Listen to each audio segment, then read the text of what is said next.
A lot of times a pastor will work to get something changed, and then a year after they leave, it's by the wayside.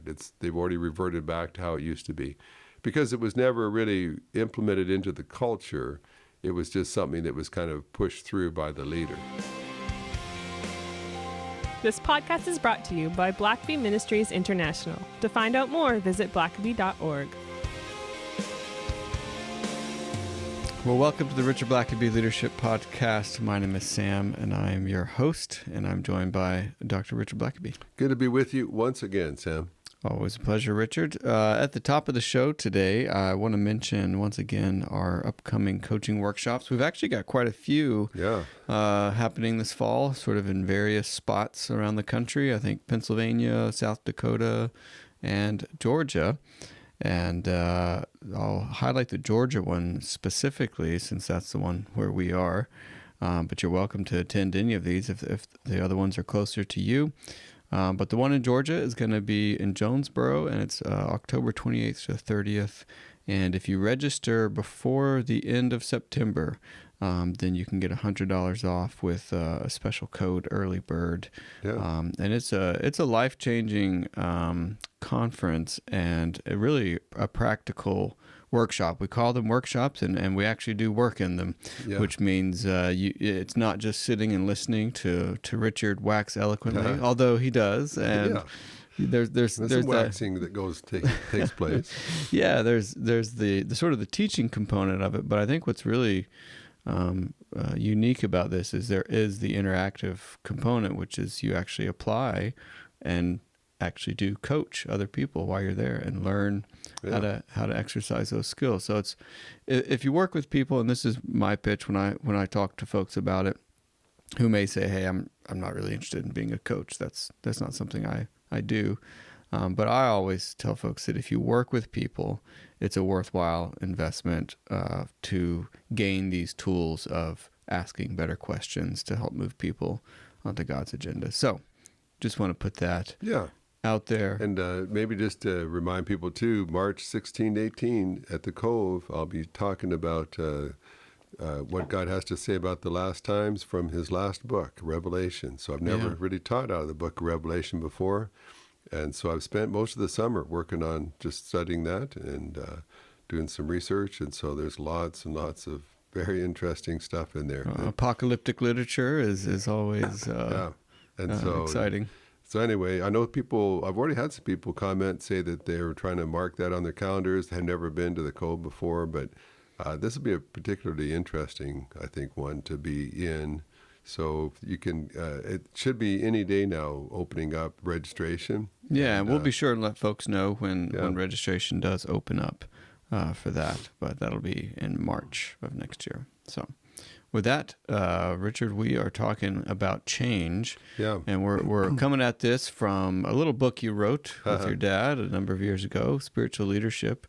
We've gone through this in the early days of the podcast, so if you've been listening since the beginning, we have talked about some of these principles, but it bears looking over again. And so why don't you share with us some of what it's like to lead change? Yeah, and of course this is taken from our book, Spiritual Leadership, and it continues to be used as a textbook all over the world. Interestingly, I had a whole group of pastors in Kenya who are studying it right now, and they had me get on a Zoom call with them recently to talk about one of the chapters that they were covering. And I'll be actually getting on a Zoom call in a week with a bunch of students from Southwestern Seminary in Fort Worth, Texas, where I graduated. And that is a textbook that they're going through right now. And so it's still very, very basically that book is kind of a compilation of all the leadership books and biographies that I've read and leadership thoughts of my dad, putting it all into one book. And so pretty thick with all the highlights of things that we read and seen and experienced over the years. And so still just a wealth of information. But I want to just in the next couple of weeks walk through several of the different chapters. And we did look at one of the chapters a few weeks ago on the pitfalls of leaders. But each chapter we try just to zero in on a key area of what a leader does. And so I want to talk a bit about leading change today. It's actually chapter 10 in our book. But as a leader, you can't really effectively lead unless you're willing to lead change. And we've said that leading change is often the leader's Waterloo. As long as you leave things the way they are, people might complain and not be happy, but they might endure how things are. But you try to change something as a pastor, you can come into a church that's been in decline for 20 years. And clearly it needs to change some things. But the moment that you try to do that, you can create a havoc, and people will say, well, we know we need to change, but don't change that. Change someone or something else. Change something else, but not this. This is my thing. This is what I've always liked, and in business as well. And there's, in one sense, change is a bit of a gamble, because maybe sales are declining and you need to make a change, but if you make the wrong change, sales might get worse. You thought they were bad now, but you make a mistake, and things can even be worse than that. And so I find that one of the key things that leaders do, and also one of the most precarious things that leaders do, is that they try to change something. And so there's a lot to be said about change, but I want to just kind of walk through some of the key highlights that we list in our book. And so one of the fundamental issues that leaders have got to understand is, why do people resist change anyway? If you're trying to make things better, wouldn't people just automatically say, hey, yeah, change away? Because every time we make a change, we get more modern, more up to date, more efficient. The more change, the merrier. But that's not how people typically respond. There are some early adopters that maybe 10% of the population or less that just love change, and whatever it is, I'm game. Don't even know what we're changing, but I'm in on it. Yeah. But that's the vast minority of people. So why is it that people resist change?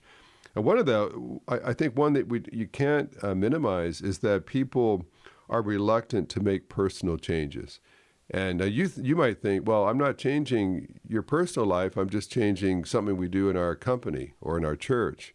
But the fact is that when people work in an organization or they volunteer in an organization, then when you change something in that organization, you're going to affect them personally. It is going to involve personal change as well, and that's what's difficult.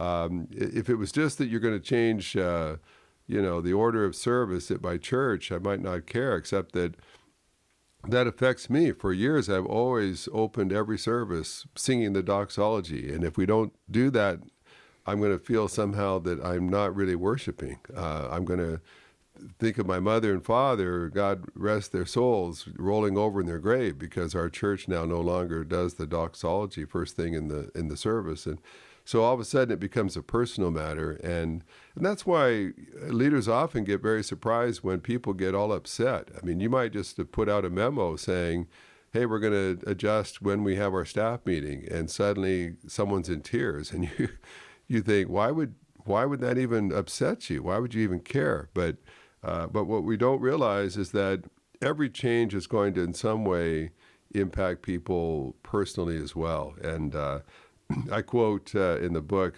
Queen Elizabeth I. She had a famous saying. She said, Her Majesty loveth peace. Next, she loveth not change. Yeah. Which is a quite sort of Shakespearean way of saying she's like everybody else. Can things just not stay the way that they already are? But secondly, I'd say also people just have a difficult time keeping up with the pace of change. And I remember even when iPhones were coming out, and that was such a big thing. And then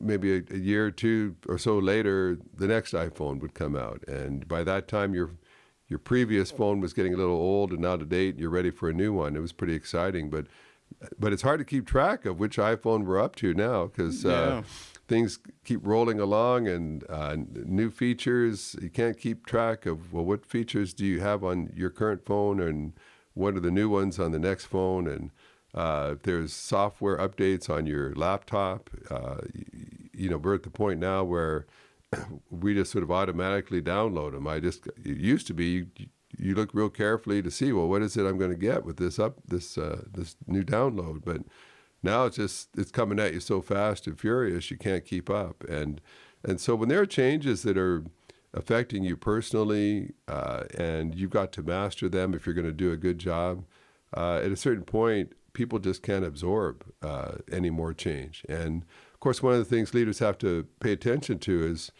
how many changes have I already initiated this year? How many adjustments have I asked my people to make already? At a certain point, it might not even be that they're against change. It's just that they're still trying to learn 3 other changes and adapt. And they're feeling insecure. They're feeling inadequate. I don't know how to do this job well anymore because I haven't adapted to the last change that they implemented. And now they already have 2 more changes we have to make. And so, I think as a leader, you have to have a sense of timing. And you have to be able to read, kind of like a teacher reading the class or a speaker reading the room. A leader's got to be able to read the room and say, can they handle another change right now, or have I maxed them out? Yeah. And it might not be a rebellion thing. It might not be that they're resisting your authority. It's just a capacity issue. The pace and the quantity of change, I think, is important. Yeah, and then a third one, which is kind of surprising in some ways, is that people tend to prefer the status quo. And of course, early adapters they don't like the status quo. They always want it to change. But most people are content with how things are. Now, they may realize some things need to be improved here or there. You maybe tweak something, but the thing about status quo is that there's a certain security in that. And the funny thing is, you might not necessarily even like everything that's in the status quo, but at least you know it. At least you know how it works. You know what to expect. And there's a safety in knowing how things are going to be. But when you change them, even for the good, all of a sudden you lose a certain amount of control, a certain amount of comfort, because you don't know as well what things are going to happen now. And I've literally seen this with churches that were declining, churches that were in danger of having to close their doors. You'd think at a certain point, any change would be better than dying. But I can tell you stories of churches that literally have preferred to die than to change how they were doing things. Literally close their doors and sell their building rather than change the way that they function, the way that they lead, the way that they do outreach, because they've just done it that way for so long. It just seems exhausting to even think about changing after years and years of doing it the same way. And the status quo, it's almost like a drug. It sedates you. And one part of your brain knows that you need to make some changes, that what you're doing now is not very effective. But we know how that works. And I've seen this in companies where companies, their profits have declined, their market share has declined, satisfaction with customers and even with your own staff has declined. But with every status quo, there are people in charge. There are people that have power, that have influence. And of course, you see this in churches all the time. A church might be down to 30 people when they used to have 300. But there's a power broker that gets his way, that's in charge. And he only rules 30 people, but he'd rather keep being the king of 30 people than to make changes and all of a sudden not be in charge anymore. Yeah. And so people have vested interests in the status quo. And leaders sometimes, they naively assume that everybody just wants what's best for the organization regardless. But people have stakes in the way things are. It might have been their idea to do it this way. And so to change it means that it won't be based on their ideas, their thinking anymore. And they'd rather keep it that way than make things better. So don't assume that everybody even if they complain about how things are. I know people that they love to be able to complain. And if you fix it, they won't be able to complain anymore. So let's just leave things the way they are. Yeah. And then a fourth thing is that people naively think that things will get better. And this happens in secular businesses. It certainly happens in the church, where maybe attendance has been in decline for years. I mean, maybe 20 years. The church has had lower attendance 20 straight years in a row. But they'll say, but we just have to have faith. If we just keep believing that things are going to turn around. Now, we won't do anything differently. We'll keep doing everything the very same that has proven to be ineffective for 20 years. But if we just believe, God's going to honor our faithfulness. And you literally can see churches down to 5 people still believing that things are going to just turn around because they believe. But we don't need to change anything. We just need to keep believing. And this happens in companies as well. It's been a downturn in the economy. We hired a couple of bad staff, but I think if we just kind of stay the course, eventually over time, things are going to work out. And it's this naive hope. I think that's why I think it's good to be an optimist, but you can't be a naive optimist. You have to have optimism based on something. And some people, there's no basis for them thinking things will turn around. They just hope. They just believe. They pray. Well, we prayed, so we're gonna still be an unfriendly church that doesn't accommodate visitors and doesn't offer anything for young people, but we're just going to believe God's going to start sending us dozens of teenagers. That just typically doesn't happen. Yeah. And then just 2 last ones with this. Some people just don't see a need for change. And again, sometimes it's almost baffling because there's almost no customer traffic coming through the store, but they just feel like, But we have some customers. We've had some people tell us they really like our product. And there's lots of reasons for that. Certainly in a church that used to run 300, now it's running 20. But those 20 people really like how the church is. They love the order of service. They love the songs that are sung. They love the potluck fellowships after the service. And so they just can't imagine it being any better.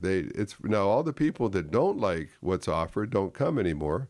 So the people that are left, they love how it's done. They wish there were more people there, but I don't know that I would change a thing. I love everything we do. So, and there's been famous studies of companies that were in serious condition, but every time the executives met in their nicely wood-paneled boardroom and all kinds of beautiful paintings on the walls and luxurious accommodations, they just didn't have any kind of sense that things needed to change. Look, we have this beautiful building. We have beautiful products. Of course, sales are plummeting. We're losing all kinds of our best employees, but there's a sense in which you walk around and you just say, but we have such a nice store. We have such beautiful products. We have we have people that just love what we do. And so why would we change? And so, of course, as a leader, if you're going to change something, you've got to address all these things. You've got to help them understand why there is a need for change. And then just the last one is just that people sometimes believe it is just too difficult to mobilize the organization to change. Maybe things, and again, you see this a lot with churches. You'll see pastors that will come and they'll try to make some changes to a declining church, and a year or so later, those pastors are leaving. They've just determined it's just not going to happen. These people just don't want to change. And when my dad went to Faith Baptist in Saskatoon, that's basically what the previous pastors all said. We tried to change things. We tried to turn it around, and you just can't work with these people. They don't want to change. They don't want to go forward. And so at a certain point, people just decide, let's just move on and let's start something new. Let's go somewhere else where people are more open to change. But these people never will. And of course, as a leader, if you get to that point where I've literally known churches and pastors that they stayed, but only long enough to perform the funeral of the church. I mean, I've literally known pastors who said, I'm just hanging around just to help this church die with dignity. And it's just a sad thing when you are so hopeless that things can change, that you just prepare yourself for the worst. And then, of course, things aren't going to change if you have that attitude. But you've got to be, as a leader, someone who's confident that change could take place. It might not happen as fast as you like. It might not happen as dramatically as you like. It might have to happen in more incremental stages. But you've got to believe that change is possible. And then let me just mention a couple of things. In the book, we list 7 things about implementing change. I'll just kind of skim over these. But first, just seek God's direction. If you're going to change something, it's dramatic for people. It's costly for people. Make sure that God is guiding you in it. You don't want to just needlessly put people through the pain of change unless it's really something that needs to happen, that God's guiding you to know how to do. Secondly, just discern the organizational culture. Every organization has a culture, and some cultures are just really have a bent against change. And a lot of times cultures have power brokers who are against change. And you better know the lie of the land before you start changing things. You better know who the power brokers are, the people that are going to oppose whatever you do, and also the people that are going to embrace it and support whatever you do. But don't just blindly just announce that change is going to take place when you haven't done your homework and you don't know the kind of people, the kind of culture you're working with. And the third thing is just present a clear, compelling picture of the desired destination. A lot of times the change in the future just seems so fuzzy to people, so hard to imagine, that even though they don't like the present, at least they know what it is. They understand it. And so you're going to have to paint a picture. And of course, that's what, for the Israelites, they had this picture of a promised land that was a land flowing with milk and honey. I mean, you just pictured just the prosperity, the peace, the joy of living in such a place. And there's a way of picturing what now it's going to take a lot of change, because we're going to have to get out of Egypt. We're going to have to trust God to help us fight a bunch of Canaanite armies. Change won't be easy, but let me tell you what it's going to be like once we get there. And leaders have got to be masters at painting a picture of what this change will lead to.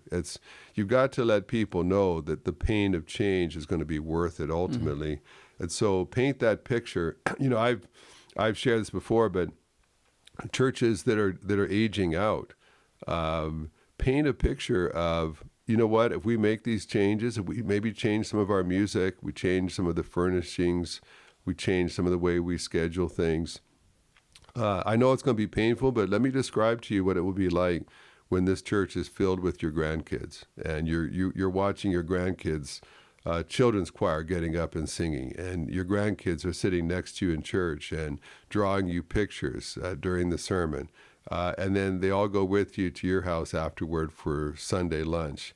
Let me describe for you what these changes are going to lead to. And for a lot of people, once you describe it that way, it's like, okay, well, if that's where this is going to take us, then I'm all in. I'm willing to make the changes required if that's what I get.